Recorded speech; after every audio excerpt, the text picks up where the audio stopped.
Salut à tous et bienvenue dans Débat Foot Marseille.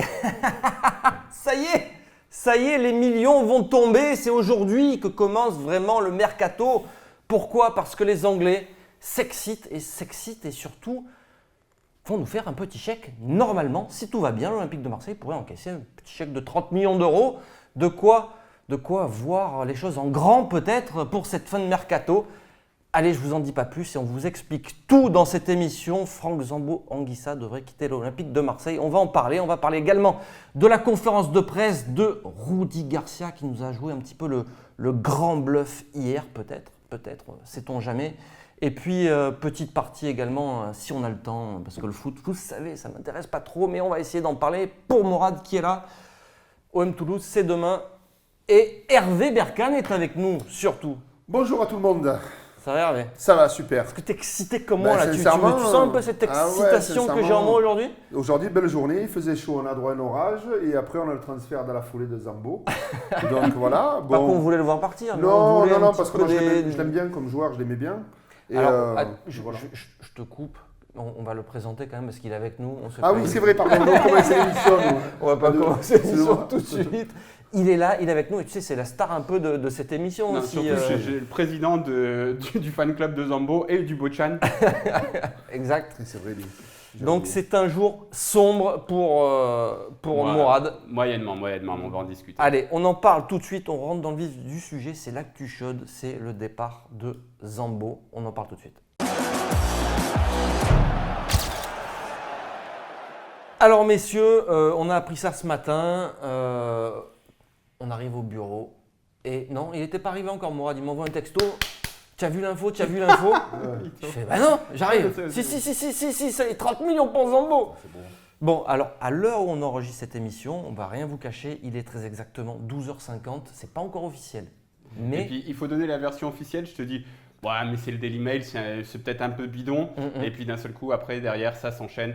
Le Daily Mail, c'est un média auquel je fais peu confiance. Et voilà, un peu comme quand j'avais dit que Patrice Evra à l'OM, c'était une rumeur en bois, comme quoi, des fois, des médias auxquels je ne fais pas trop confiance, elles sortent des vraies infos. De toute façon, là, il faut plutôt faire confiance aux médias anglais, puisqu'ils signent là-bas. Ils vont avoir plus de sources que nous, déjà en France. Et puis, ce que je lui disais aussi, c'est dans l'article, c'était déjà marqué, Franck Zambo est dans l'avion. C'est un petit détail quand même qui... S'ils n'ont pas vraiment l'info, ils ne vont pas non plus donner ce genre de détails. Bon, enfin, l'info semble correcte, à moins d'un retournement de situation, comme on dit en période de mercato. Ouais. On ne sait jamais, la visite médicale, tout ça. Ouais. Donc, ça devrait tomber. Un chèque de 30 millions pour l'OM. Est-ce que ça va relancer le mercato de l'Olympique de Marseille ? C'est surtout ça qui m'excite, moi. Et oui, écoute, ça va mettre vraiment du gros beurre dans les épinards, parce que sincèrement, c'est bien vendu. Mais après... on va dire que c'est n'importe quoi ce prix, mais maintenant les Anglais ils ont 100 millions d'euros chacun, je crois.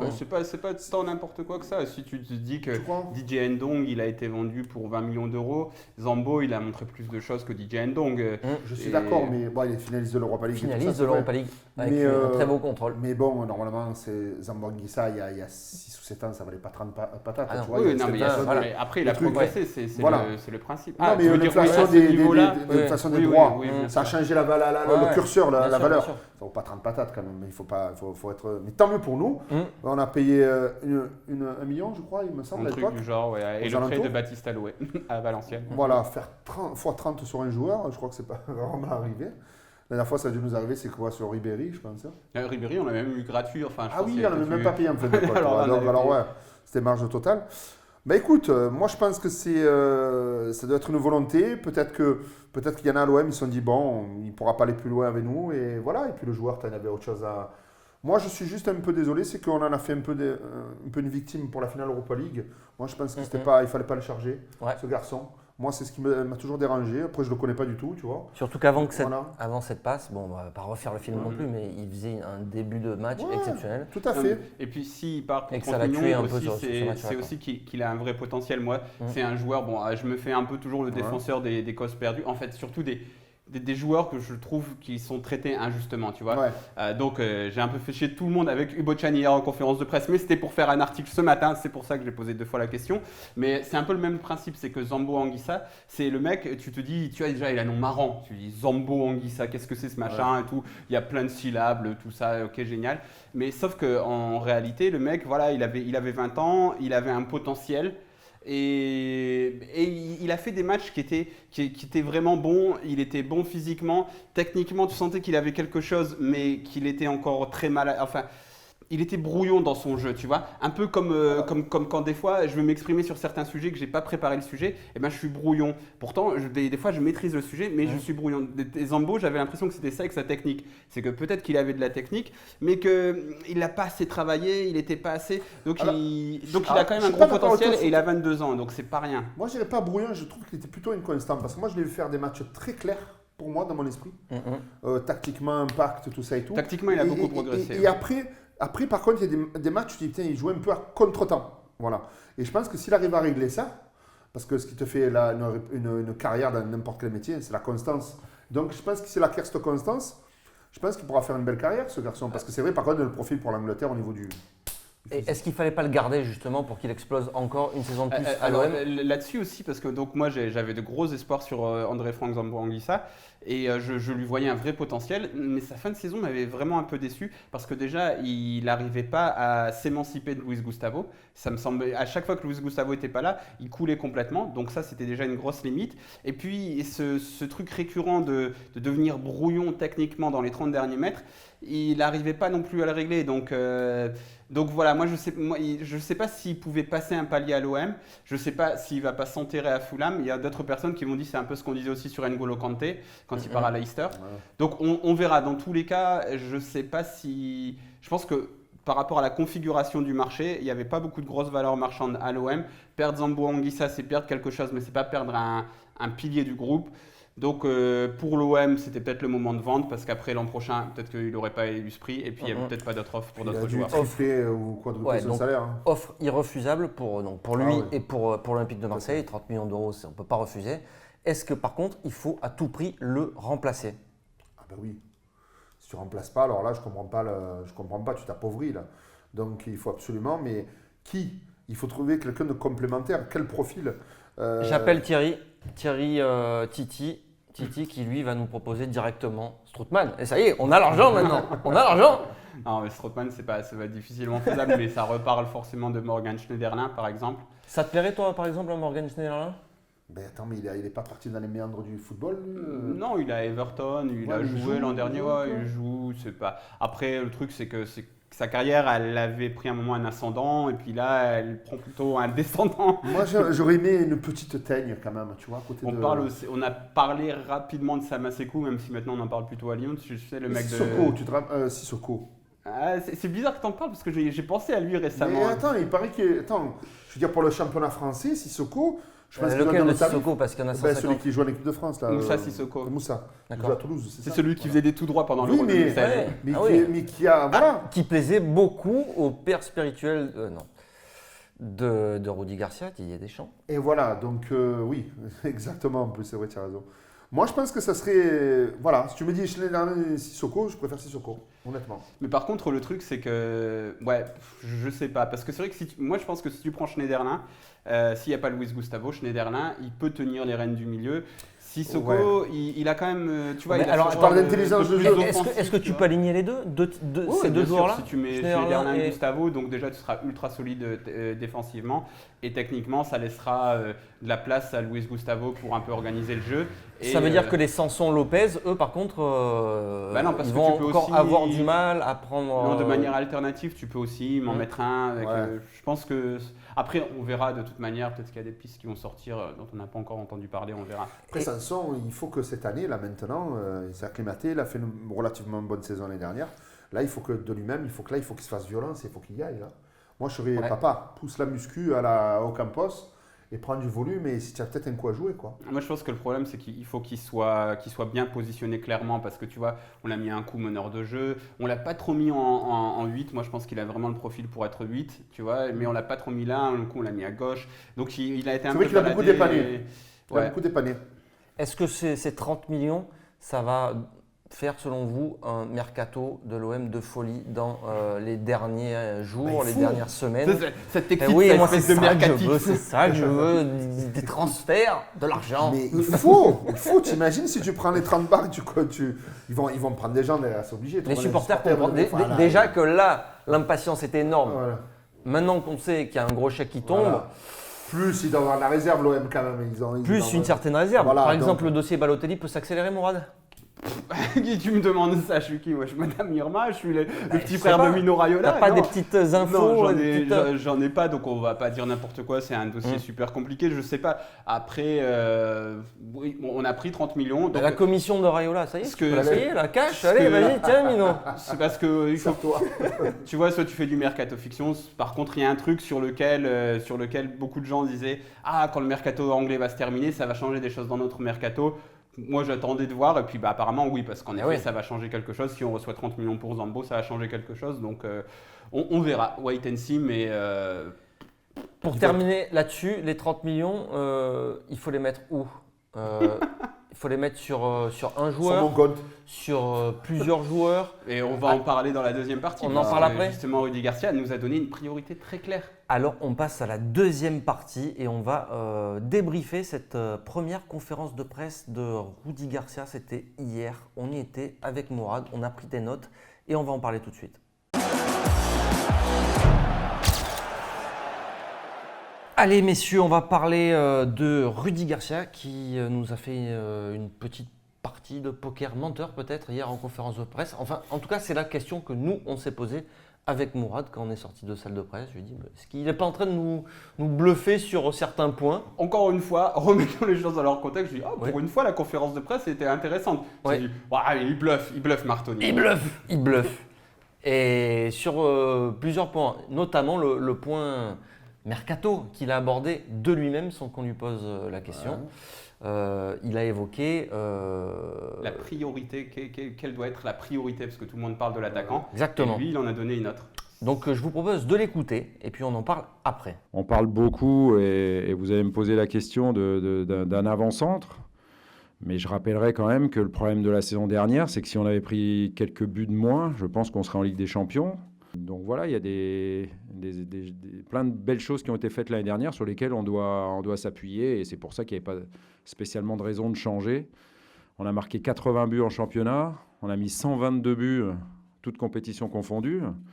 Donc les besoins, ils ne sont pas forcément à la pointe de l'attaque. C'est ce qu'il faut aussi que nos supporters comprennent. Voilà, pour moi, il n'y a pas spécialement besoin de quelqu'un devant. Alors Hervé, je ne sais pas si tu découvres Non, là, je vais un peu écouter. Je l'avais vu sur le site. les propos de Garcia. Est-ce que selon toi, tu es en train de bluffer là-dessus? Pour toi, les besoins ne sont pas forcément en attaque du côté de l'Olympique de Marseille pour ce mercato? C'est-à-dire que si tu vas dans sa logique, c'est vrai ce qu'il dit, c'est pas bête. Mais le problème qu'il y a, c'est que nous, c'est quand même la devise, c'est droit au but. Donc si tu dis qu'il y a des mercatos et tu ne recrutes pas des attaquants, je crois que dans notre ADN, si tu dis chaque mercato, tu recrutes des défenseurs à des milieux de terrain, ça la sent mal.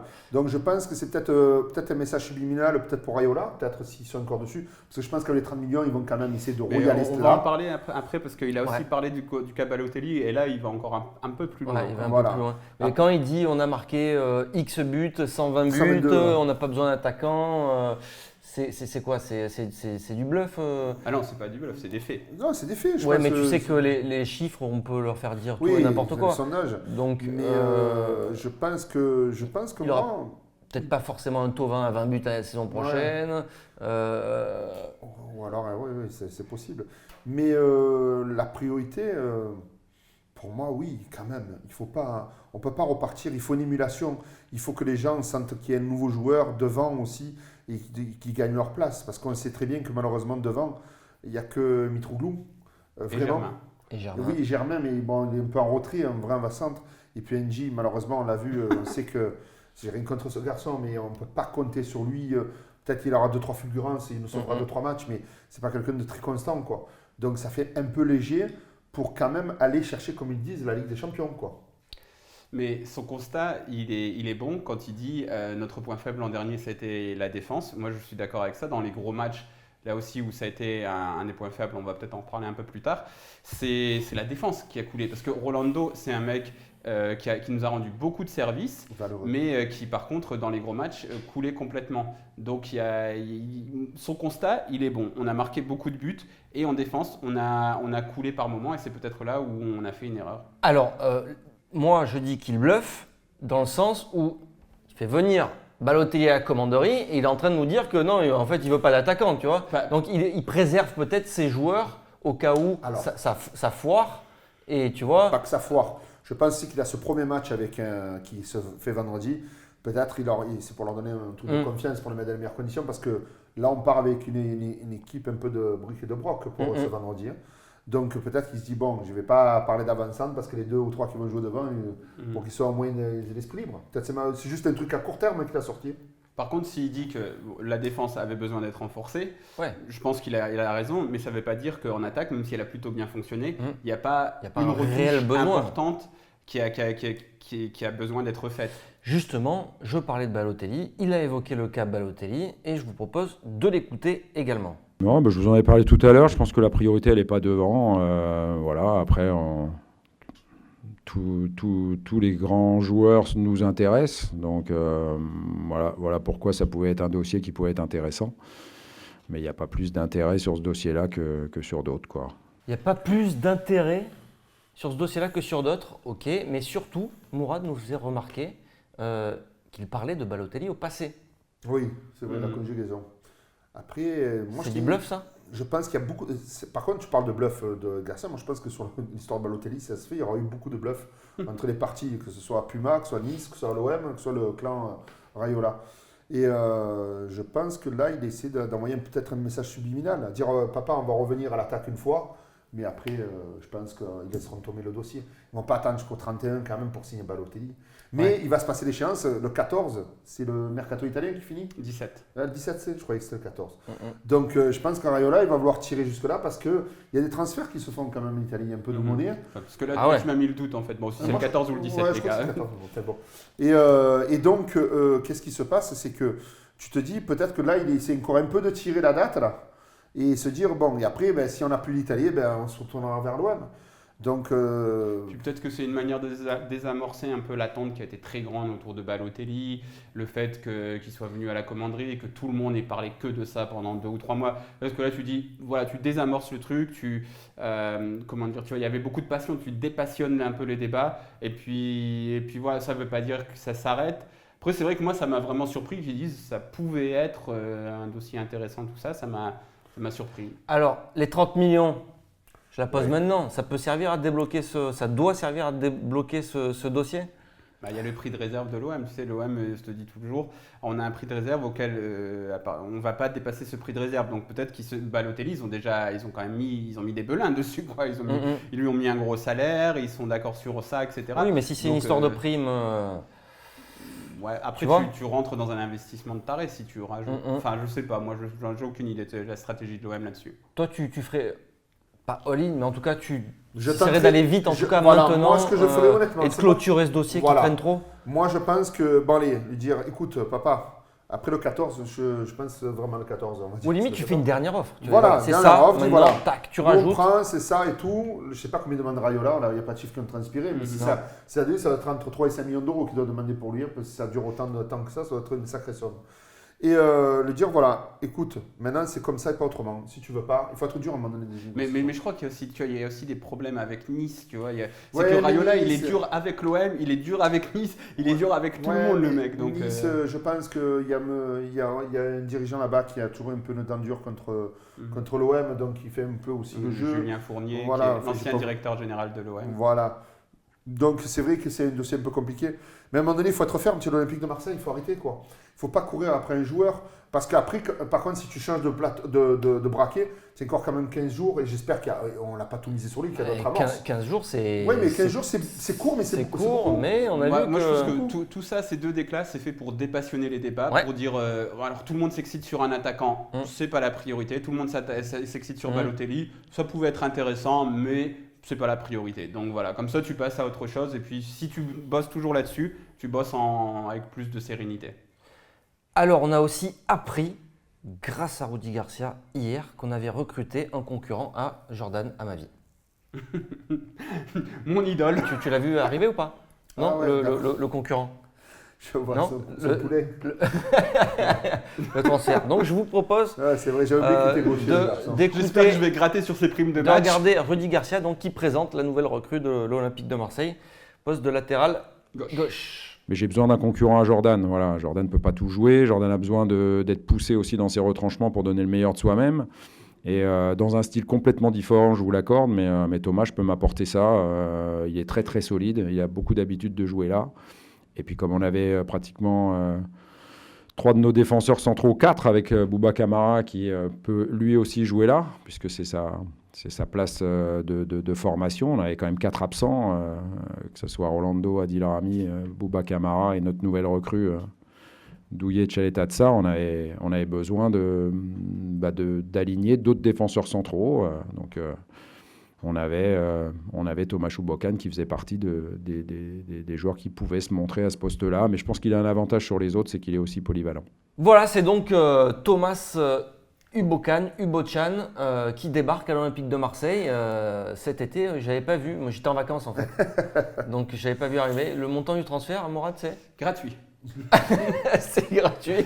Comme Franck Ribéry en 2005, il me semble. Et donc, c'est un coup de bluff là ou pas? C'est très surprenant parce que bon déjà voilà moi j'ai posé cette question parce que je voulais écrire un papier sur la situation du Bochan et donc je demandais est-ce qu'il avait inversé la tendance parce qu'au début du mercato clairement Rudy Garcia avait dit oui on lui cherche un club, on veut le faire partir. Mais Rudy vient de te répondre là? Ouais, c'est ça. Waouh, j'avais pas capté. Et en plus une question où j'ai pas fait de faute parce qu'il y en a une autre où j'ai fait une faute, je m'excuse. Et donc là, surprenamment, et je sais pas si ça se dit d'ailleurs surprenamment, c'est pas grave, c'est un mot surprisingly. Rudy Garcia me dit bah oui, mais il peut aussi jouer latéral gauche, tout ça, et puis il enchaîne sur ce truc, ça peut être le concurrent de Jordan Amavi. Sincèrement, ça me paraît un peu surprenant. Oui, il joue là, on l'a vu jouer là, mais comme je l'ai mis donc dans cet article finalement que j'ai écrit ce matin, il peut rendre des services, je pense, mais ce serait plus une rustine qu'une recrue, Ubochan. C'est ça, avec tout l'estime que j'ai pour lui, ça reste un joueur très très moyen. Poste de latéral gauche, il fait le taf défensivement, offensivement, c'est néant. Et au poste de défenseur central, il peut faire le taf, mais dans son dos, c'est Disneyland. Hervé, si c'est vraiment le cas, est-ce que ça ne veut pas dire aussi que l'OM a des moyens quand même limités? Parce que si tu te retrouves à bricoler, à te dire bon ben pour la deuxième année consécutive, j'aurai pas de réel concurrent à ce poste-là et que je vais bricoler avec Ubochan, on ne sait pas ce que ça va donner. Non, ça montre pas ça aussi?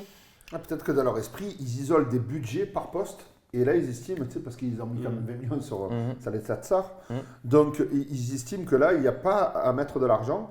Et puis Ubochan, malheureusement, je pense qu'il n'y a personne qui le veut, quoi. Donc il n'a pas de valeur. Je sais donc, pas, tu sais, en Turquie, parce qu'après, voilà, c'est ça. Franchement, tu le valorises, le mec, si tu l'as.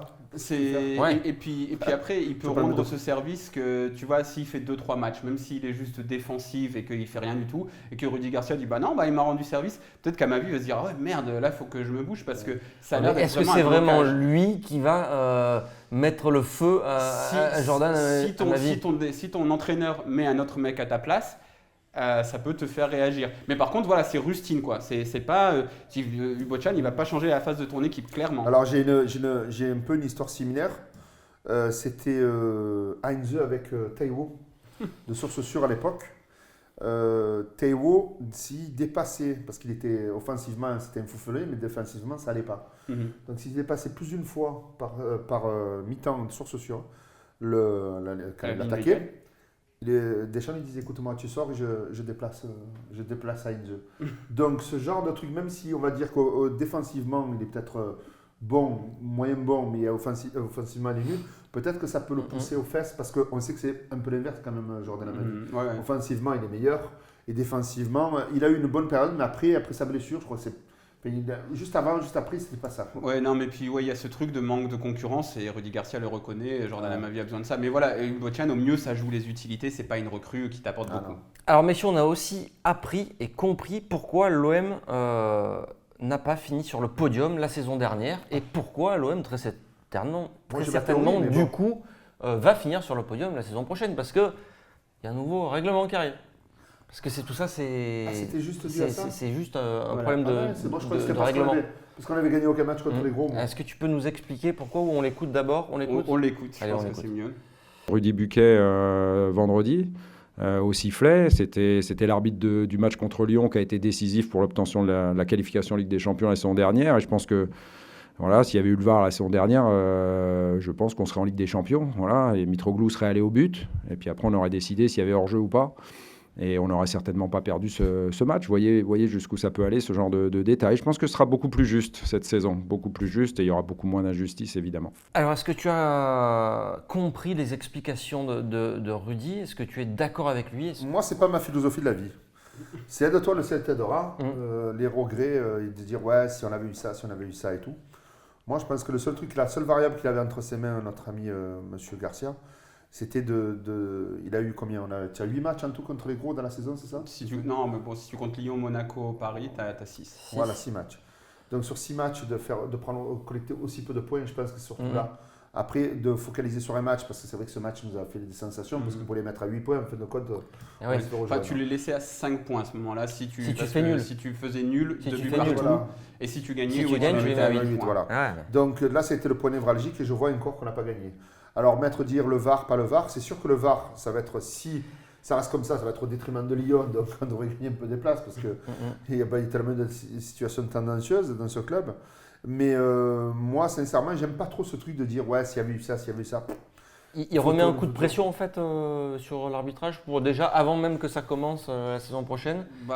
Il est un peu coutumier du fait. Rudy Garcia, c'est quelqu'un qui fait qui parle beaucoup d'arbitrage, tout ça. Après, comme Hervé, c'est pas trop ma philosophie de la vie non plus. Et je pense que quand tu as pris 2 points sur 18, voilà. C'est vrai que ce match-là en particulier. Ça change beaucoup de choses, mais on peut dire aussi si tu perds pas, si tu restes concentré, que l'arbitre siffle hors jeu, mais que tu gueules pas sur l'arbitre et que tout le monde est concentré, peut-être que tu prends pas le 3e but. Bon, c'est peut-être pas pour ça qu'on le prend, etc. Peut-être que Lyon avait un meilleur banc parce que c'est Memphis Depay qui sort du banc qui nous marque ce but, tout ça. Bon, les tirades sur l'arbitrage de toute manière, c'est pas ce qui me plaît. Et donc, et l'arbitrage vidéo en plus. Pour en revenir, il a dit aussi ça va pas régler tout. Et comme Hervé l'a dit, tu vois, par rapport à Lyon, les situations tendancieuses. Enfin, tu vois, il y a plein de situations tendancieuses qui, même avec l'arbitrage vidéo, vont continuer à être sifflées. Oui, donc bon, c'est un peu déplacer le problème sur un autre terrain. Donc au final, le VAR va faire gagner des points à l'OM ou faire perdre des points à Lyon? Ou les deux? Ça, je sais pas, tu me demandes de jouer au médium là. Mais, non, je pense que ça va nettoyer des fois des situations qui étaient. Je pense que c'est mieux quand même, mais après, c'est pas la panacée. Il y aura toujours l'erreur humaine, parce que même le mec qui regarde, il peut l'interpréter d'une façon. Mais alors, on va pas faire sur la saison dernière, je pense qu'il y a au moins 2 pénaltys qui nous auraient été accordés. Il y en a un, je pense que c'est contre Guingamp, où Gustavo se fait défoncer en fin de première mi-temps. Et puis, il y a celui sur Mitroglou contre Montpellier, où on fait 1-1, où il y a une énorme faute d'Hilton qui n'est pas sifflée. Ah oui. Bon, au moins sur ces 2 situations-là, je pense qu'on aurait pris un penalty pour nous. Et il y a aussi la sortie de Mandanda à Guingamp, c'est particulier. Allez messieurs, on va terminer avec la prolongation de contrat de Rudy. Ça a été évoqué également hier en conférence de presse. On l'écoute. Oui, c'est en discussion. On est tous d'accord pour continuer l'aventure. Moi, je veux rester ici parce que je m'y sens très très bien. Donc c'est en discussion et puis ça se réglera. C'est pas... Voilà, moi, ce que je veux, c'est que l'OM soit ambitieux et ait envie chaque année de s'améliorer et puis d'obtenir les meilleurs résultats possibles. Et mes dirigeants ont la même ambition, donc on est sur la même longueur d'onde de ce côté-là, plus que des problèmes économiques ou d'autres. Alors Hervé, est-ce que tu as senti un léger petit coup de pression de Rudy Garcia à sa direction lorsqu'il évoque les ambitions du club pour sa...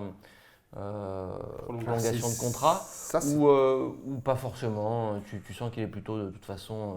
Ou c'est de la parano, mais c'est Marseille. Non, je pense que moi il a l'air serein, mais par contre c'est délicat pour les dirigeants parce que regarde, tu te retrouves avec un entraîneur, si tu ne le prolonges pas, tous les joueurs vont savoir que la fin d'année il part, on est d'accord?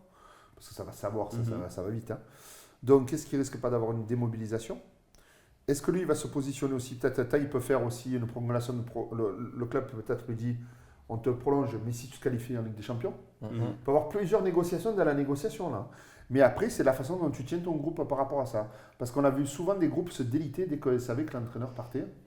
Laurent Blanc, Bordeaux, merci pour le titre. Voilà, donc je pense que là, c'est vraiment, pour moi, la balle n'est pas dans son camp, elle est vraiment dans le camp des dirigeants. Mais c'est tout à fait ce que tu dis, parce que moi je pense que si on ne se qualifie pas la saison prochaine en Ligue des Champions, au niveau du recrutement, on va être beaucoup moins ambitieux. Et quand il parle d'ambition, Rudy Garcia, j'ai lu sa biographie, tous les chemins mènent à Rome, il a écrit un moment où il est à Rome, c'est souvent un truc qui revient, genre demander quelles sont les ambitions de ses dirigeants, tout ça, il explique notamment au moment où il part de Lille, il était OK pour partir sur un projet avec des plus jeunes, et puis au final il se rend compte que ça ne va pas dans ce sens-là, bref, il y a des choses comme ça. Je pense que lui, il veut que l'OM continue à recruter, et est-ce que l'OM peut lui donner ses garanties en lui disant, même si tu ne vas pas en Ligue des Champions l'an prochain, on a encore les moyens pour recruter, ça j'en suis pas sûr, et donc c'est vrai que c'est peut-être, d'un côté c'est peut-être lui qui a la balle dans son camp, c'est-à-dire que s'il qualifie l'OM pour la Ligue des Champions, je pense que tout le monde sera très content de continuer avec lui, et qu'au club il n'y aura pas de problème, il y aura de l'argent. Par contre, si tu ne te qualifies pas, tu vas avoir un déficit encore cette année, tu ne peux pas te permettre d'avoir un nouveau déficit, même par rapport au fair play financier après, donc c'est intéressant. Moi, vraiment, quand il parle d'ambition, je pense que c'est très intéressant parce que pour moi, il y a ça qui se dessine derrière. C'est qu'ils ont dû discuter aussi de est-ce qu'on recrute même si je ne me qualifie pas en Ligue des Champions. Ce qui est compliqué, même si c'est un compétiteur et qui doit sans doute vouloir se qualifier. Il faut le conserver quoi qu'il arrive ou pas? Ligue des Champions, Alors, pas Ligue des moi, Champions. Si je suis à la place 0, Oui. Moi je lui dis écoute-moi, je pense qu'on te prolonge si tu veux un salaire supérieur, si tu te qualifies pour la Ligue des Champions, et je te mets une extra prime d'1 ou 2 millions d'euros si tu te qualifies. Gagnant-gagnant. Comme ça, si l'aventure, tu n'arrives pas à la faire avec nous, tu pourras partir toi libre dans un autre club. On se quitte bons amis, tu vois, et tout ça. Moi, je ferais un truc gagnant-gagnant. Je ne partirais pas sur une prolongation maintenant, sur 2 ou 3 ans, si malheureusement il y a un scénario, comme avait évoqué Mourad, qui c'est un peu catastrophe. Après, on sait qu'il y a des... Tu te retrouves coincé là. Ouais, il y a des cycles aussi pour les entraîneurs. On voit par exemple Zidane, 3 ans, il dit au revoir, merci. Putain, j'allais parler de Paul Le Guen à Lyon, mais tu as pris au-dessus quand même, ça va. Je préfère Zidane à que Paul Le Guen à Lyon. Moi, je ferais ça. Garcia, il n'a pas gagné tout à fait les mêmes titres en 3 ans, mais... Après, je pense que c'est... Pour le président de l'Olympique de Marseille, c'est l'entraîneur parfait parce qu'il est vraiment dans le projet, il est très corporate, tout ça, ils discutent ensemble. Donc je pense que, moi aussi je pense qu'il y a un cycle, mais s'il se qualifie en Ligue des Champions, ce sera totalement légitime qu'il veuille participer à cette aventure, qu'il a mis 3 ans à qualifier le club en Ligue des Champions, il ne part pas après. Mais par contre, s'il ne se qualifie pas en Ligue des Champions, en effet, il faudra partir sur autre chose. Et qui sait, après peut-être que… Si tu le prolonges maintenant, tu te retrouves avec encore un contrat après, tu peux peut-être mettre des clauses aussi en cas de… Tu le prolonges. C'est pour ça que moi, je ferais ça. Je pense que c'est ça, parce que ce que tu disais aussi, c'est intéressant, parce que vraiment, c'est vrai que si tes joueurs savent que tu te casses à la fin de l'année, c'est vraiment un double tranchant, quoi. Donc, tu peux le prolonger. Et dedans, tu as une clause, si tu ne te qualifies pas en Ligue des Champions, par contre, on te fait partir. Même avec une petite indemnité qui ne sera pas son salaire, il faut trouver un moyen, parce que même lui, au moins, il se retrouvera libre et pouvoir aller où il veut aussi, tu vois. Donc voilà, et merci pour le boulot qu'il a fait, parce qu'il a fait un gigantesque boulot. Ça, il ne faut pas lui lever, même si des fois, on est toujours à chouiner et tout, même moi, des fois, le premier. Je veux dire, il a fait un boulot gigantesque. Il faut savoir d'où on est parti. Ils ont structuré le club, tout ça et tout. Ils ont fait du très très bon boulot. Maintenant, il manque ce petit grain de folie. Est-ce que c'est un Balotelli qui nous permettra de gagner ses points contre les gros? Est-ce que c'est lui qui va tactiquement va appréhender d'une autre façon et mentalement ses matchs? Moi, je l'attends sur ces 6 matchs. Voilà. Moi, je me dis, ma saison, j'attends Rudy Garcia sur ces 6 matchs. Clairement, il ne peut pas passer encore une saison, puis on va arrêter là. À se vautrer comme ça contre les gros. Parce voilà, que là, il le sait, je pense qu'il le sait. Quand même, j'aime toujours rappeler qu'on a pris 2 points contre 18. Si on en avait pris 3 contre 18, contre les gros, je pense qu'on serait en Ligue des Champions. C'est pour ça. Donc je pense que lui, il doit le savoir. Il sait qu'il a dans sa tête ce mini-championnat. Il l'a. Allez, on va basculer dans le très sexy OM Toulouse qui nous attend demain au Vélodrome. Ah ouais, c'est sexy parce que quand même, on retrouve le Vélodrome. C'est ça surtout qui est intéressant. Ce sera demain. Allez, on en parle tout de suite. Et oui, messieurs, ça y est, c'est parti. Vendredi, demain, on est au Vélodrome. On vous invite d'ailleurs, j'en profite pour vous le rappeler. Venez nous voir juste après le match.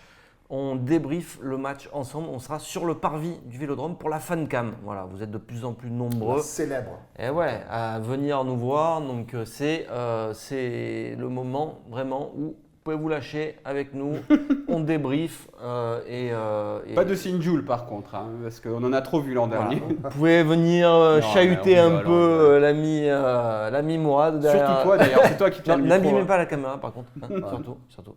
Mais voilà, on prend du plaisir à faire cette fatcam, c'est vraiment… Non, c'est très important que chaque fois vous laissez parler les supporters. Ça, c'est très important parce que je pense que, bon, nous on a la chance, je parle des chroniqueurs ou des intervenants de pouvoir parler de notre club, mais c'est bien aussi que les gens à chaud en plus, c'est toujours des réactions qui sont un peu plus épidermiques. Et c'est ce qui est l'OM, il ne faut pas oublier que l'OM c'est ça d'abord. Hein. C'est ce qu'on aime après les matchs, se lâcher un peu, parler du match, débriefer, voilà, on vous offre ça. C'est bien, j'ai vu vous faites de tout, des jeunes, des moins jeunes et ainsi de suite, et j'aime bien. Tout le monde peut venir parler. Tout le monde. Ben aime dans la vie, c'est la fancam et le mercato. Donc voilà, du coup, on ne parle pas du match OM Toulouse, on a parlé de la fancam, ça suffit. Voilà, très bien. Bon, tu es content de retrouver le Vélodrome Oui, sincèrement, c'est bien. En plus, c'est la période estivale, il y a toujours un petit cachet, une petite ambiance. Apparemment, 60 000 spectateurs. Voilà, demain. 60 000. Ce qui se passe, c'est que, écoute, c'est vrai qu'on part avec, on a évoqué tout à l'heure, une équipe un peu bancale. Après, j'espère que Toulouse, en anglais, tout le monde sait ce que ça veut dire. Je ne sais pas ce qui va nous arriver. Mais là, il faut partir fort, quoi. Sincèrement, si on pouvait imprimer, comme à l'époque, les célèbres époques de tapis où quand on avait ces matchs d'été, là, ça faisait des 4, 5, 6-0, ça serait bien. On va dire, ouais, les matchs amicaux n'ont pas été bons. Je suis pas sûr. Hier, Rudy Garcia, il a dit je pense que Toulouse n'est pas prêt, nous, on n'est pas complètement prêt, donc ça va sans doute plus se jouer sur des valeurs morales. Alors, moi, etc., je crois beaucoup, vous savez quoi? Je pense que Valère Germain et Mitroglou vont nous étonner à ce match. Ouais. Je ne sais pas pourquoi. Pour convaincre les dirigeants de ne pas aller chercher un autre. Voilà. Peut-être que ce soir, ils vont manger au restaurant. Putain. Ils vont se faire la salière à la poivrière. Il faut croiser les doigts et un petit but de paillettes. Allez, vite. Ah, voilà. Pourquoi pas? Moi, j'y crois. Parce que ça peut leur donner des mauvaises idées, cette histoire. Si jamais il te claque le Mitroglou, il te claque un triplé. Et voilà, et que Valère et tout. Je rappelle que Germain a commencé par un triplé aussi. Tout à fait. C'est vrai. Voilà. Moi, ta compo pour demain? Moi, je n'ai pas envie de repartir sur ce 5-3-2 ou 5-2-3 comme on a vu pendant la préparation parce que ça n'a pas marché, on va le dire clairement. Donc, en fait, moi, je mise sur une petite surprise. Je me dis que Adil Rami va encore niquer la science et j'imagine bien Adil Rami être titulaire en défense. C'est fou. Après, c'est vrai que ça paraît assez improbable. Mais ce mec, il a fait tellement de trucs improbables que bon, après, tant qu'il n'arrive pas sur le terrain avec un extincteur, ça va. Et donc, j'imagine bien le 4-2-3-1, histoire de repartir sur des bases à peu près solides. Donc, on partirait sur une défense Sarr, Rami, Camara, j'espère, et Amavi à gauche. Au milieu de terrain, Gustavo, que j'aime beaucoup, et à ce poste-là, au milieu de terrain, Sanson, Payet. En attaque, je me demande qui va jouer, Mitroglou ou Germain. Et c'est vrai que sur les côtés aussi, il y a matière à se demander aussi qui va jouer les deux côtés, parce que Cabella apparemment veut le garder, donc il pourrait bien débuter à gauche. Et à droite, c'est souvent Bounassar en fait qui a joué là. On jouait avec ces 5 défenseurs, mais Bounassar occupait du coup le poste de milieu droit.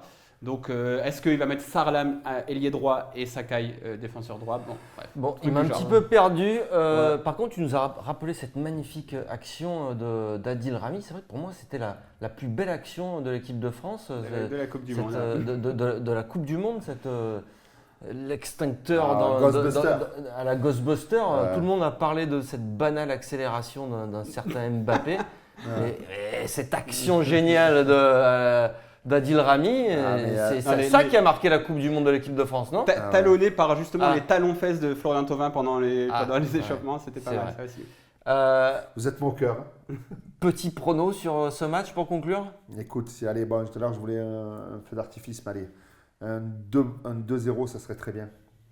Pour commencer un petit peu la saison, il ne faut surtout pas se manquer sur ce premier match. Je suis vraiment ultra mauvais au niveau des pronostics. Mais j'imagine un 2-1, une victoire complètement imméritée de l'OM, mais qui lancera… mais il fait partir dans l'angoisse. C'est l'été, c'est le premier match. Non, mais justement, une victoire imméritée, mais qui va nous donner de la confiance et qui va lancer notre saison. Parce qu'en jouant mal, justement, les joueurs vont se dire « Putain, là, on est mauvais, machin ». Et puis, nous, on aura quand même les 3 points et ça va nous donner de la confiance. Moi, j'imagine un scénario de ce genre-là, mais ça va faire 5-0. Donc, les gars. Et moi, je me dis, effectivement, vu qu'ils ont fait que des matchs pourris pendant les matchs amicaux, là, ils vont avoir une motivation supplémentaire devant 60 000. J'annonce un gros score, moi, demain. Pas combien, je dis pas combien, mais il y aura un gros Allez, score. moi je modifie 4-0. Allez. Allez, je modifie. Voilà. Je mange jamais. Et je dis, avant demain soir, Balotelli qui signe. Et on a cramé 30 millions sur Strootman. Eh oui. Et 60 millions pour Bounassar qui vient de Wolverhampton. Ah, avant 18h, c'est annoncé aussi. C'est bon? Ils On a sont tout fous, dit? je crois Non qu'ils mais ont Bounassar, on craqué. le vend pas par contre. Par contre, l'offre de 60 millions, elle est refusée les gars. Allez, merci messieurs. Merci à vous. Merci. Tu reviens quand tu veux. Ça va, ben, on essaiera de Ouais. revenir. J'espère qu'il fera un petit peu moins chaud. Je pense. Parce que même si ça a pété ce matin l'orage et tout, ici il fait encore 50 degrés dans les studios. Je pense, et en plus, pour vous dire, pour la rentrée, on va avoir plein d'invités un peu spéciaux. Ah, je pense c'est qu'ils ça. vont arriver. Ça Ça, va vous plaire. ouais. Il y aura des artistes, il y aura des. Restez connectés, Voilà. abonnez-vous, faites abonner vos amis aussi. Faites abonner toute la famille, c'est ici que ça se Vos passe sur grands-mères, Football tout le Club monde. de Marseille. À très bientôt Mourad.